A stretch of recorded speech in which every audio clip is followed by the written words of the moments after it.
Hello and welcome to Super Respectable. My name is David Lewis and my wonderful co-host is Toshio Rahman. How are you, Tosh? I'm good, David. How are you? I'm good. Very, I'm very, very good. very peaceful, very zen. How we started the Very episode. zen. Yeah, let's take it down a notch. Let's take it down. Let's relax. It's time to relax. I'm actually kind of excited because today's a sunny day. The curfew's been lifted. All the restrictions are coming to an end. So yeah, it's going to be fun times over here. Are you going to go outside today? I might go outside today. Yeah. We'll go for a walk or go for a walk. like an old man. Bring an apple and a pocket knife, sit on a bench and just cut your apple. listen to a podcast on my walk. So like, I don't know about you. Do you walk a lot? Like, is that a thing that you like to do or not really? I like to walk. I have a very nice park nearby where I walk, and I went for a walk yesterday, as it happens, with some of my EMBA colleagues and classmates. So that was very nice. So you guys were doing laps around the park talking about like business and stuff? We talked about business. Yeah. Do you consider walking like a form of exercise, or is it just not really in the exercise category for you? I think it's at the tempo. If you're doing some brisk walking, then you're good. You got to get that heart rate going, you know? Yeah, I agree. I love walking. I consider it exercise. I actually don't even I don't listen to anything. I only bring my watch with me. I leave everything at home. I mean, unless I walk with people, but I just like walking and just like, whatever that is. It's good just to take in the surroundings, listen to conversations, observe people, the animals, the nature. Yeah.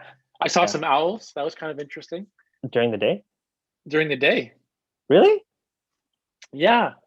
That's cool. Like these Dutch daytime owls. Where do they go? I mean, I know they're nocturnal, but they got to be somewhere.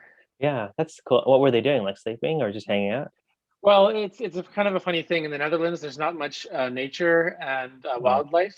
Yeah. So if anybody sees anything that's different than a squirrel or a pigeon or a seagull, they'll go crazy. Yeah. And so in the park for the last month, people have found these owls, and because people cannot leave nature alone at peace, they're like have this never-ending vigil where they're just looking at them, taking pictures of them, like shaking the tree that they're on.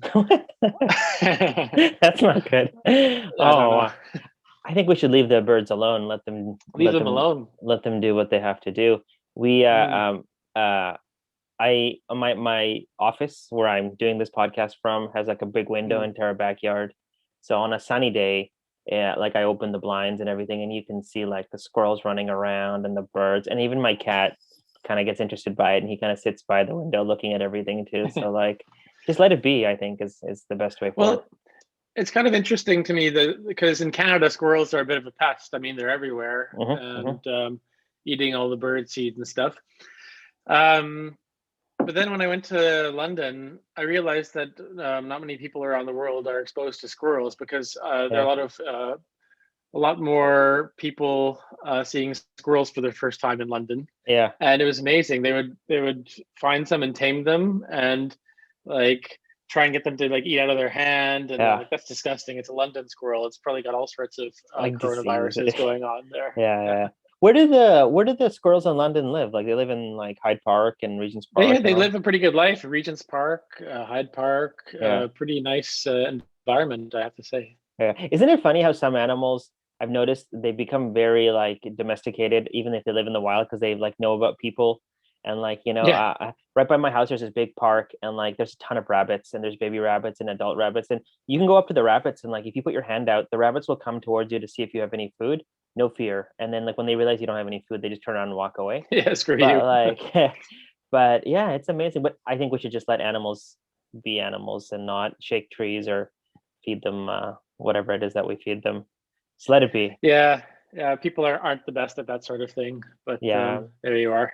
But I'm happy that the lockdown is gone, and I'm happy that for now, and that you can go out and you can enjoy. You told me before the recording that restaurants are open, but only for a strange 6-hour window from 12 to 6.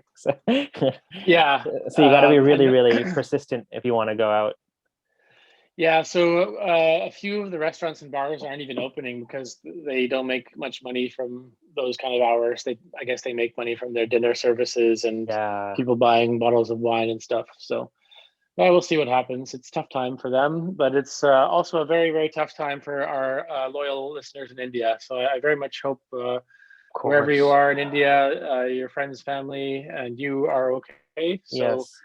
our thoughts are with you, Of dear course. listeners. Yes. That's it. Thank you, Dave. That's a very good point. Stay safe, wear your mask, keep your distance. Our thoughts and prayers are with you. And Mm. hopefully we can get over this hump globally. Yeah. Anyways, And David. hopefully, I can distract you from the troubles in India by giving you some random story that has nothing to do with anything.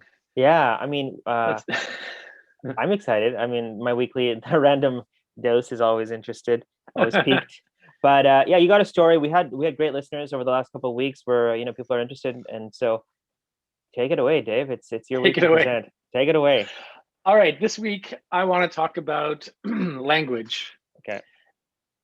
specifically the language of Esperanto. Do Okay. you know it? I mean, I know of Esperanto. I don't know You know of it. Esperanto. Yeah.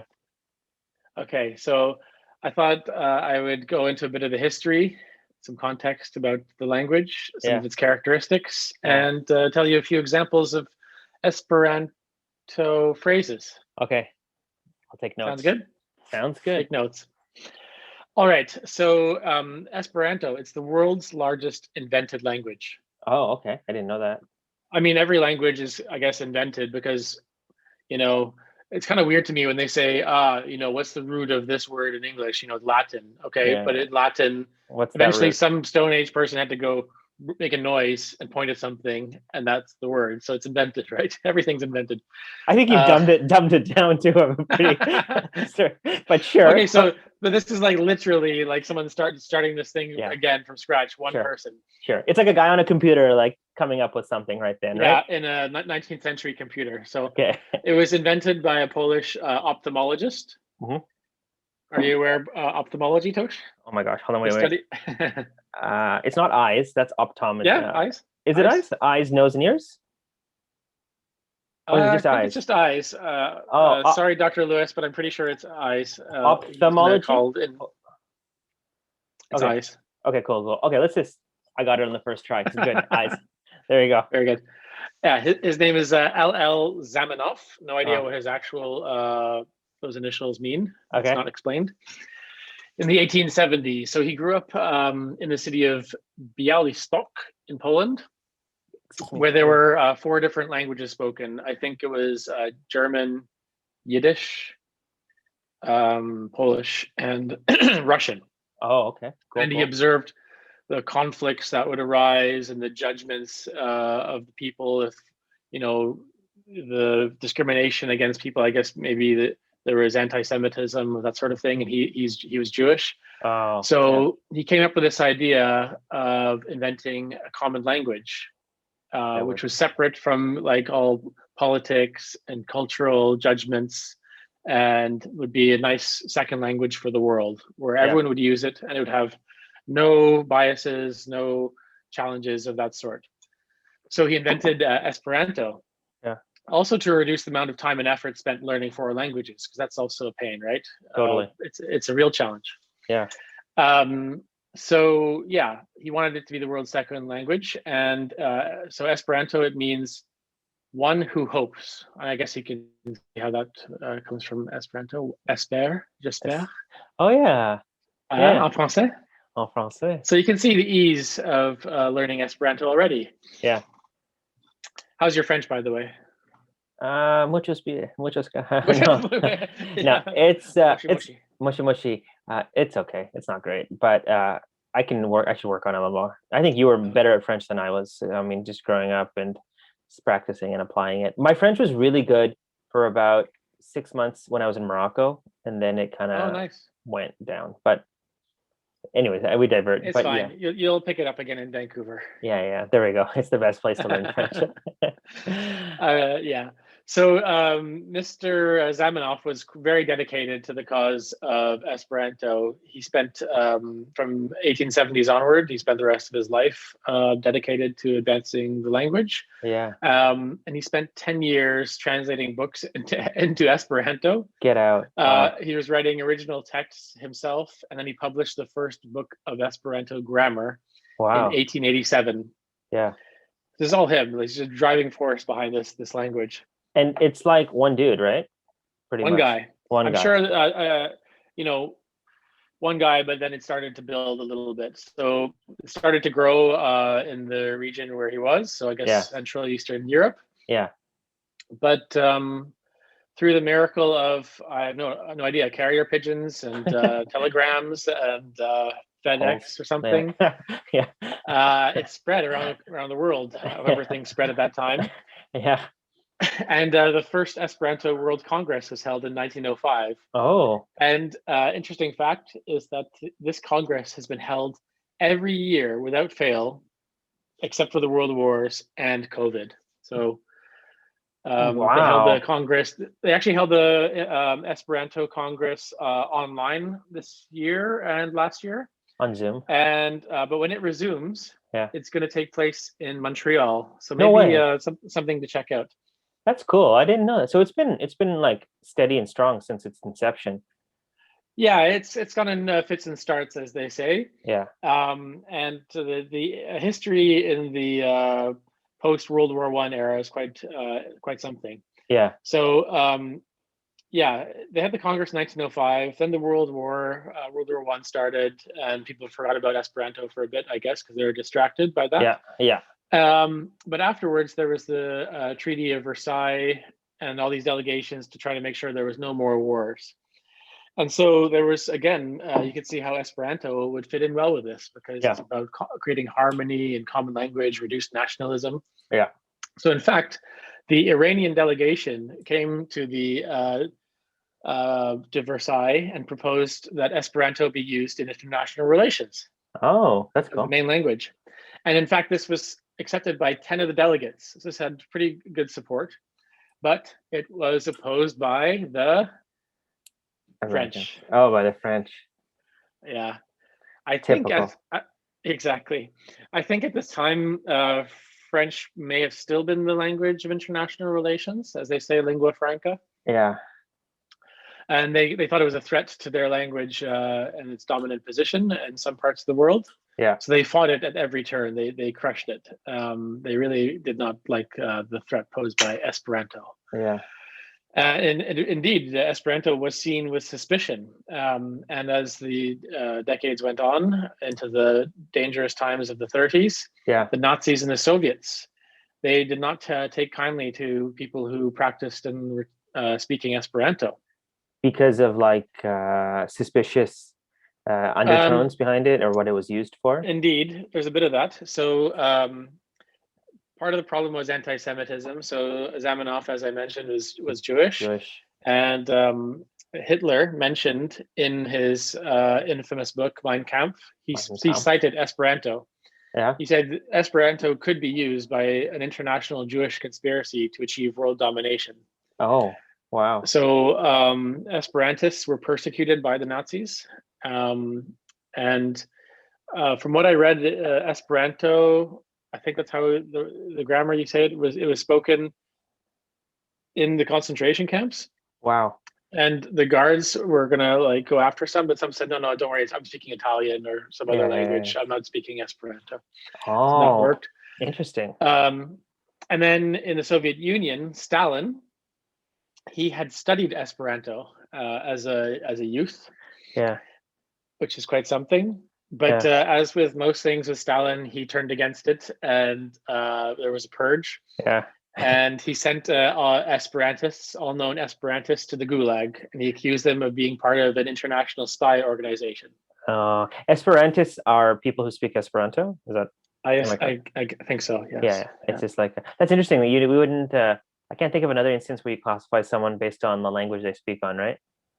Like a word that would be used to classify. Anyways, that's because you'd always say like you're a French speaker, you're a Latin speaker, you're an English speaker. We would never say, like, there's not a single word that indicate that you're a speaker. Spanish. I mean, it's kind of almost denoting a nationality: English, Spanish, Italian. Yeah. Yeah, exactly. Anyways, sorry, I digress. No worries. So yeah, after World War II, after all that trouble, Esperanto kind of died down a little bit.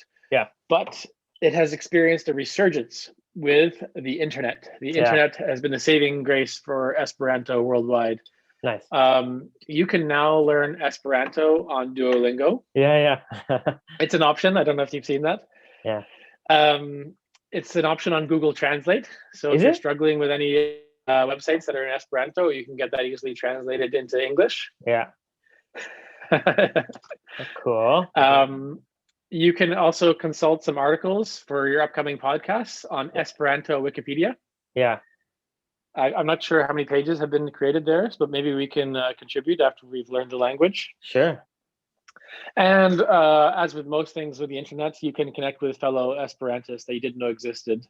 That's cool. Around the world and amplify your voice. Huh. So here's an interesting fact. It's the only invented language which has native speakers. I find that totally mind-blowing. Okay. Can you imagine that you are it's your first language, you're a native speaker of Esperanto, your parents taught you this. Yeah. That's all you know as a person. So you can only communicate with X number of people? Yes, your parents screwed you over.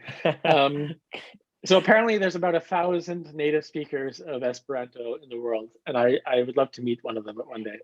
Okay. Do you know what the number would be of people who also know other languages other than Esperanto? It probably more, right? Yeah, probably a little more. Yeah. Probably like a couple 100,000 or 1,000,000 or something like that. Yeah. So the speakers of Esperanto as a second language. Yeah. There's apparently around 200,000 worldwide. Yeah, that makes sense. Yeah. Which is still pretty sizable for a language that's just been made up. Yeah, that is kind of cool. Huh. That's interesting. Yeah. That's sorry. It's okay, just a few more. Yeah. So it's not the official language of any country. Okay. But this is definitely going to be a topic for future podcasts. It's micronations, these self-declared countries which no one really cares about or no one's recognized. So 3 micronations have adopted Esperanto as an official language. So I guess I should say it's not an official language in any recognized country. Oh, okay. Any normal country, I should say. Okay. So the 3 countries where it was a language was, so there was a place called Neutral Moorsnet. Okay. And this was a place that existed in the 19th and early 20th century, just in the border in Belgium, just on the border with the Netherlands. Okay. And it's probably too complex of a history to get into here, but it was like an enclave where there was a mine and the people wanted to be free from the governance of the Dutch and the Belgians and whoever was there, and they thought Esperanto would fit well with their territory. Yeah. But then in World War I, wiped them out. The Germans took over. Yeah. Second was Rose Island. Yeah. So it's a great movie on Netflix. I highly recommend watching it. It's about this platform that was built in the Adriatic by some Italian engineers in the 70s or 60s. Yeah. And it was called Rose Island. Yeah. And they had Esperanto as one of their main languages. Cool. I think I saw the preview on Netflix for that. Really good. Really good movie. Okay, I'll write it down. And definitely. And the last micronation which has Esperanto as an official language, and it's active, it's a active micronation, is the Republic of Molossia, and it's in Nevada. Is Nevada the state?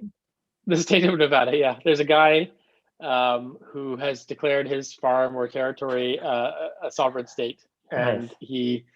He says his taxes that he pays to the U.S. government, it counts as foreign aid or development aid. It's not anything else. It's not classified as anything else. That's awesome. Yeah. That's interesting. So there's a spot where it's official, I guess.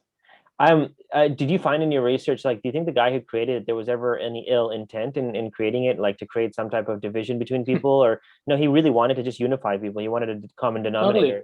Yeah. I think Yeah, he seemed pretty innocent. There's no negative commentary about him.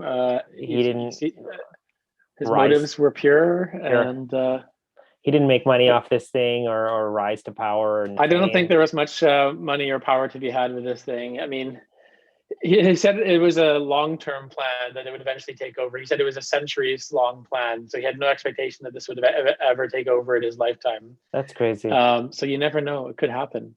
I wonder how Um, someone from his background started it because he would be in the. I mean, I guess we could kind of trace it back, but he's coming from the science background, right? He's a doctor, but I'm not sure if he's got linguistic training or not. But he must have come up with like so many different rules and grammatical structures and yeah, vocabulary and syntax, everything, right?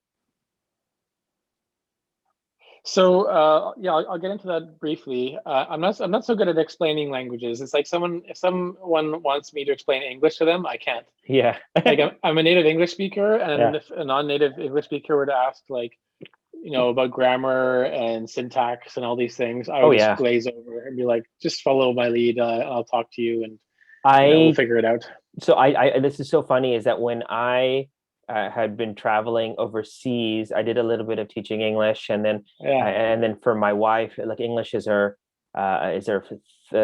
third or fourth language, Oh and wow. so like she speaks it now, and like I remember having talks with her and even some of the people I met, their understanding of English grammar exceeds ours by 100 times Yeah. more. Like Yeah. they can name tenses that I've never even heard of or I can't classify. And it's like it's because I don't want to blame other people, but we're not really taught that, are we, when we learn English? No. Like grammatical structures or whatnot. We just learn like vocabulary and this cursive writing, which we never use, et cetera, et cetera. Cursive.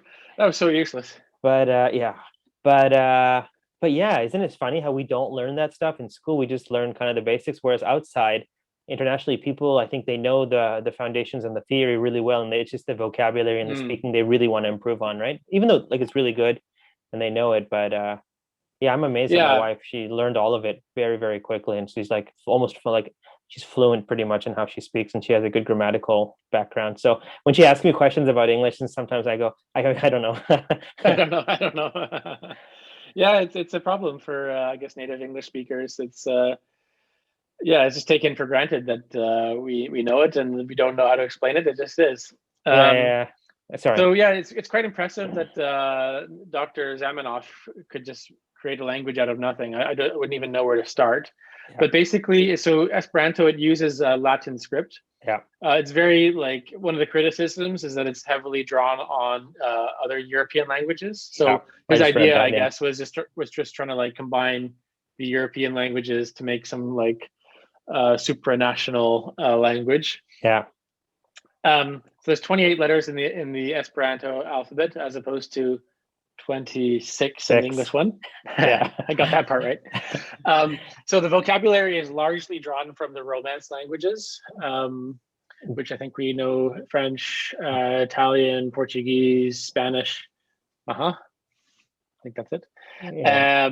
With a little mix of Greek, English, and German. Okay.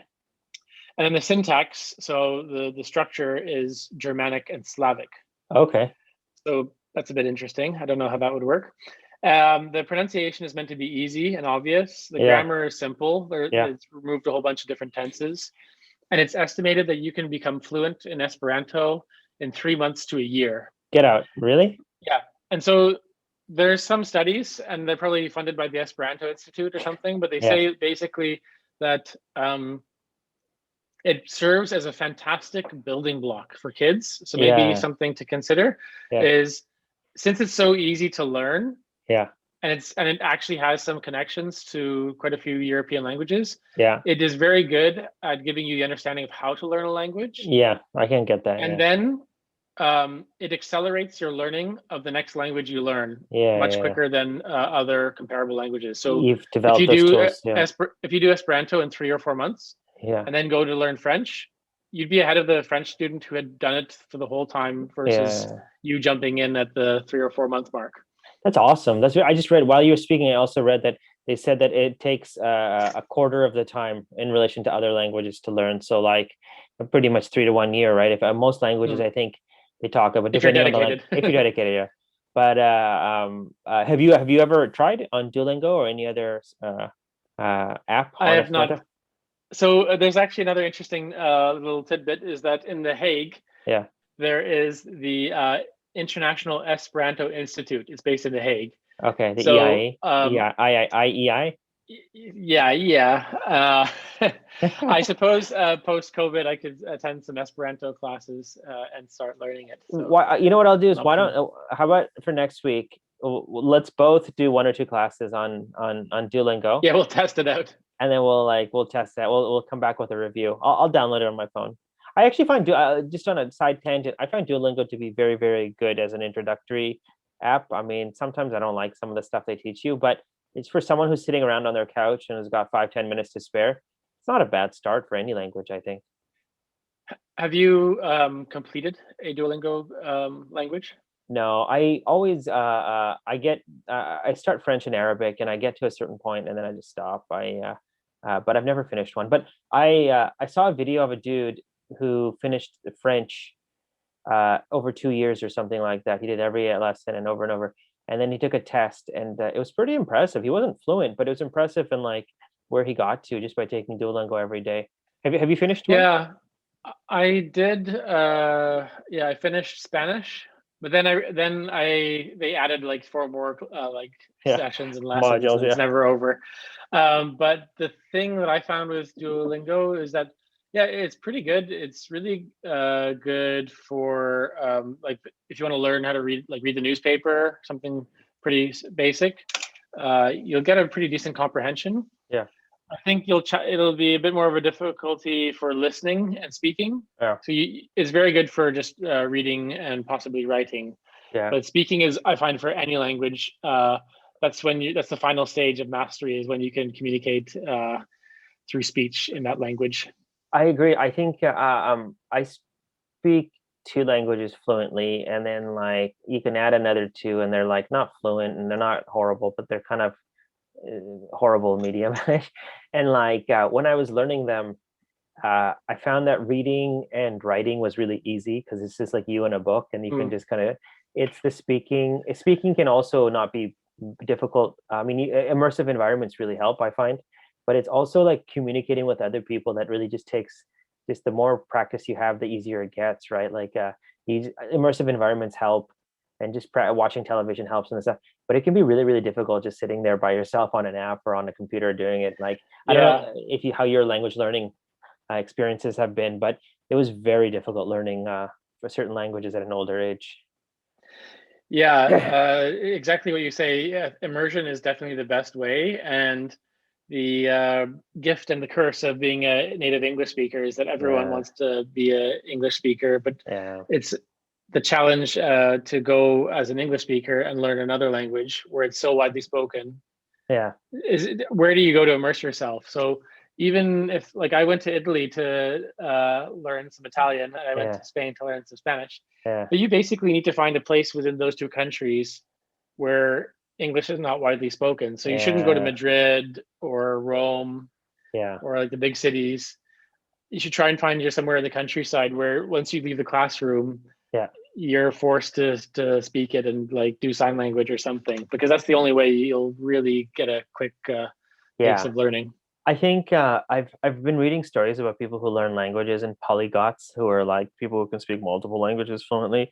And I think polyglots are on a different level. Like that's inhuman, but like normal people, the immersion experience seems to be very, very helpful for most people. My parents, they moved to Japan and they learned Japanese fluently in under a year because they were in a Wow. small village where it was do or die, right? So yeah, like that's interesting. And I always find language to be very, very fascinating. But coming back to Esperanto, though, I think what's really, I always find it unique when somebody creates like entire worlds of things. And the person that my brain goes to is J.R.R. Tolkien with Lord of the Rings. Oh yeah, You yeah, know, so the guy he created a language too, but maybe not to the level of Esperanto, but a world and a story. And so it's fascinating that like one guy, this was just kind of like running around his brain and he put it on paper and now it's this, right? that's the power of an individual and positive action and just going for it. But don't they say the line between creativity and insanity is thin or whatever it is? Like you can, I'm sure people must have thought this guy was slightly crazy. I mean, to spend that much time doing something, and not knowing whether it'll be a success or what the outcome would be. Yeah. But I guess, you get out what you put in, and Mr. Zmenov put in a hell of a lot of work, and here we are today talking about it. That's true. I mean, if you go through his methodology, he had to create every aspect of this language, but which is of course time consuming and difficult. But since he was the one making the choices and there was no groups and stuff, he could I guess it could be quicker in the sense that he could have been like, this is what this letter will sound like. This is what this word will be. No? Then he must have had like a focus group or something, because to create a total language in isolation and invent it, that's crazy. You need to. Language is a social thing. You need to have a conversation to see whether like the person on the other end is like, that works. I can see what you're doing there. Yeah, I can roll with this conversation. That's true. Like that's or he's just talking to himself the whole time. Maybe he was in like a room when he locked himself in, like Howard Hughes, and just like spent like years writing stuff down and like just talking to himself over and over until he got it done. But I guess I would have. I mean, if I created a language, I definitely like do it in sections and test it out on people, and like like, oh yeah, that like, they can't pronounce that word, or that's too difficult to comprehend. Because like, do you ever learn a language, or like I think obviously languages are very fascinating, but some languages are illogical, or some languages are a little way too difficult, and like some of it's like I find languages that have masculine and feminine in terms of grammar to be very, very difficult, because in English we don't have that, right?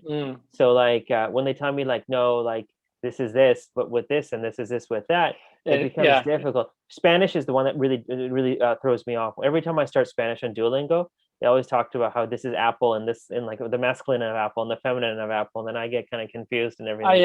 And it's very elitist. I think they did that just to mess people around and make it a very closed off thing. So that's why it's very good that Zamenhof had this open language. And Dutch also has this thing de and het. Okay. Which I don't think it's gendered. Yeah. It's just, you just have to know it. And I hate it when the teachers just say, you just need to know this, because it means there's no rule. It's just totally random. Illogical. So it'll trip up. If you're a good speaker of Dutch as a second language, where you'll get exposed as a foreigner is if you mix up your de and hets. Then they'll say, you're not one of us. De and hets. Yeah. I remember when I was learning Arabic, which I'm not fluent at, but it was really, really difficult. Arabic's like a very difficult language, and but the masculine and feminine is really easy in Arabic. You just add a certain letter at the end for everything to distinguish. So it's just an sound at the end. So it's like kitab, which is book, or kitab. Oh, that's wrong, but like whatever, you get it. So like and so like I definitely think like when one thing I would have done if I could have gone back in time, right? For example, like I'm trying to think of an example. Jamil is beautiful for masculine, and Jamila is beautiful for feminine. So then you can just, it makes sense, and there's a letter. But what I was going to say is, if I could go back in time and relearn a language, I would have done it when I was younger, because it's much easier. Your brain doesn't have to like really ask too many questions. It'll just kind of distinguish. But I would have also I'd also go back, and I would have hoped I could have lived in different places around the world to learn that language, just to make it seem as though I'm not learning at all, right? Because we learn, as Canadians, we learn French here, but my French experience was horrible. I don't know how yours was, but we were learning French in a classroom in a city where nobody spoke French, so it was really forced on us. Yeah, I mean, I had the great fortune of doing the French immersion program. So thank you, Mom and Dad, for putting me in that. But the challenge is the artificial classroom environment, and the poor teachers who had to try and force us to speak the language even inside that classroom, because it was so natural for us to just speak to each other in English. And they came up with all these systems to try and force us to speak French in the classroom. And I think the best one they had was the system of fines. And so basically it would encourage you to rat on your classmates. So if you heard someone speak English, you could go $100. They'd have to give you $100 of Monopoly money. And then so the kid who was the biggest rat would have a stack of bills. And they could, at the end of the term, they could buy a bunch of hockey cards or candy. So you guys are having a little capitalism monopolistic ring going. Yeah, it worked. It was a pretty good method, to be honest. But yeah, it's tough, like the artificial environment. And the thing is, like, Ottawa is a capital of Canada, and you need French in the government, and it's on the border with Quebec. Mhm. But effectively, I don't know what your opinion is. It's very much an Anglo city, unless you're in like the French speaking part of like Vanier, which there's not really much reason to be there. I don't know. I think the only place I really felt like French was really, really kind of like required and evident was in like rural Quebec, not even in Yeah. Montreal and not even in Quebec City, a little bit more in Quebec City than Montreal, but really like the times I was driving in the middle of nowhere in Quebec where no one spoke English was sort of like the only place I needed. And even then, that's not real French. That's like Quebecois French. Careful. My wife speaks fluent French, and when she hears like Quebecois French on TV or on the radio, she goes, "What is this?" Yeah. but It's so funny. It's so funny. But I mean, I wouldn't like if I like I wouldn't force my kids to learn like 10 different languages. I'd force them to learn a couple languages because I think because of their background, where their parents come from, and if they after that wanted to learn more, if they had a knack for it, I definitely encourage it. But I don't think I'll learn anymore because I'm pretty maxed out, and like I just want to Yeah. I'd like to master the ones I know. If I can get those other two up to like advanced fluency level, I'm okay with that. I don't know how you feel on that, but if I could help my kids, I would definitely get them to learn languages at a young age when they don't even have to like think about it. Yeah, it's amazing. We were at a friend's place last night, and they have a kid who is just over 1 years old, year and a half, Mhm. and speaks knows has a vocabulary of Dutch, Turkish, English right Amazing, now. amazing, and Amazing. they could You probably can go just pepper, between them very easily too, and you can right? go between them. You can just start peppering him with phrases and stuff, and then you can see him just observing and like taking it all in. I think And yeah, totally. amazing. I was watching this documentary and I'm really fascinated with kids learning. And I think with them, what happens is that like they don't overthink it. Like they'll understand that they're not matching the different languages and they'll just store them in the different places in their brain. So sometimes they say, for example, that if you and your partner or your spouse or your girlfriend or whatever it is come from different backgrounds, and if you have a kid, if you speak to them in one language and your significant other speaks to them in a different language, and you just continuously do that, the kid will be able to distinguish that dad's this, mom's this, boom, boom, boom. And then eventually they'll get to a point where they can like reply to dad in this language, reply to mom in this language. And then like, Mm. then you could put them into like an immersion school and that'll be like a third language. You know what I mean? So like, I think French immersion, to me, I think the French language is really beautiful. Like, I really think it's a beautiful, eloquent language. But I just think the way we learn it here in Canada is not really effective, especially for Anglo Mm. speakers. But I'd love my kids to learn some French for sure, and I think I'd like them to learn English and Arabic as well. So I'll just be pressuring my kids for all three languages. No, Well, I mean, I think just like we spoke about earlier, we're both studying for MBAs right now. yeah, And it's interesting being a student like 10 years on, 15 years on from our past year university experience. yeah. Let's say 10. Um, Let's not say 15. Let's just say okay, 10, 10. 10. But like the resources online, I've said this before, are just Amazing, amazing. Like if amazing. you have the motivation and inclination, Yeah, like even just wanting to learn French or Spanish or something, just YouTube has everything you need. If everything, you want to go down that rabbit hole, it's everything. there. Have you Yeah. everything, and even like now with just going on that, say you're super lazy and you don't want to do actual classes on Netflix, you can pretty much get any show in any language, or the major shows.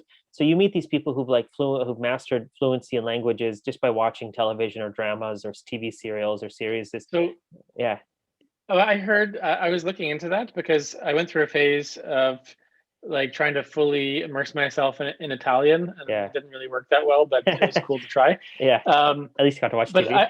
yeah, so I was like, okay, I'll watch a bunch of Italian series on Netflix. Yeah, And then I was like, maybe it's better to learn not with the English subtitles, but with the Italian. So then I can just follow the Italian sentences, what they're saying, because they talk yeah, very fast in Italian. yeah. And I looked it up, and they're like, that's the way you should do it if you're consuming like media, Media. like TV, movies, Yeah, whatever. You should have it in the subtitles in that language that you native don't language. understand, that you want to learn. Ah, And even though you don't understand, it's going to be annoying. You'll understand like 10% of the show. Yeah. They'll say it's better than the like 2% or 1% you'll get from having the English subtitles, which makes you kind of lazy. Yes, focus on. Do you think? I was going to ask you, like, what do you like? Are you still doing language learning now, or do you have any intention of continuing? No, I mean, kind of consumed by the MBA and lockdown last year. I did a bit of the Duolingo and completed Dutch and Spanish. I did some Dutch classes last year. I remember, yeah. But it's hard. I think I'm spreading myself too thin. Like I'm trying to learn Italian, a little bit of Spanish, a little bit of this. Yeah. So I think just to close out, I will read out a few phrases in Esperanto, and you can tell me if you understand what I'm saying. Okay. Okay. Here we go. Are you there? Okay. Bonan matanon. Bonan sounds like bon, like in French, like good, right? And maintenant, now, good now, good something. Good morning. Oh, okay. Good morning. Very good. Okay. Saluton. Like salut, like hello. Yeah. Nice. Okay. Mia nomo estas David. Oh, my name is David. Sounds Spanish, eh? Yeah, that does. Yeah.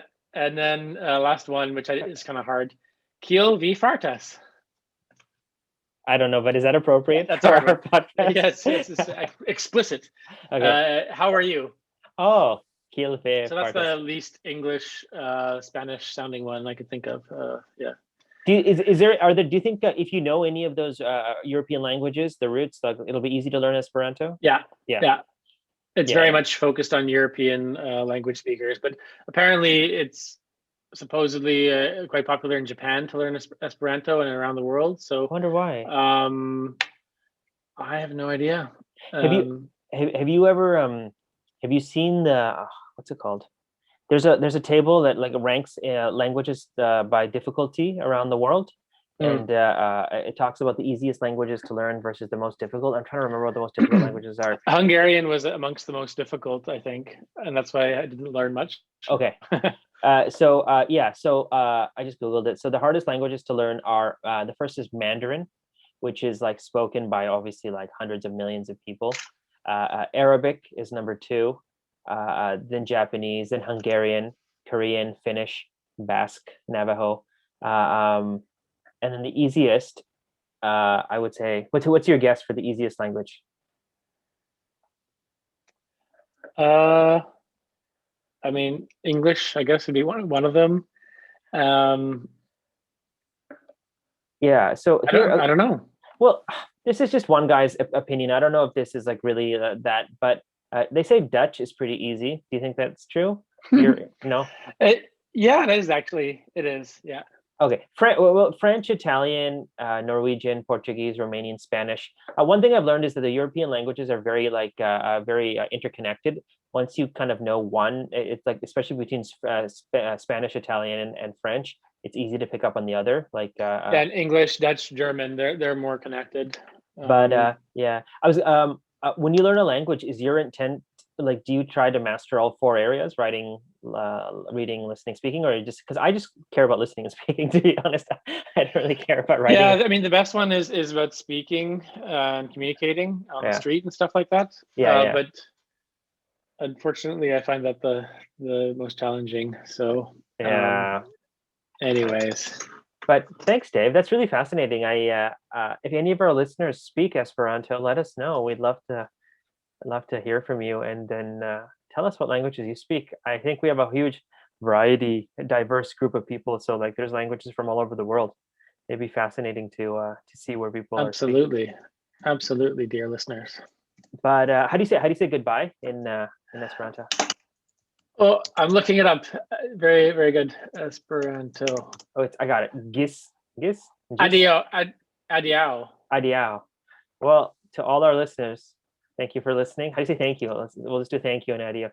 Dankon, dankon, and adiao. And super respectable in Esperanto is super estaminda. Listen to Super Respectable. Dankon. Okay. Anyways, Dave, thank you so much. and talk to you soon. Bye-bye. Bye.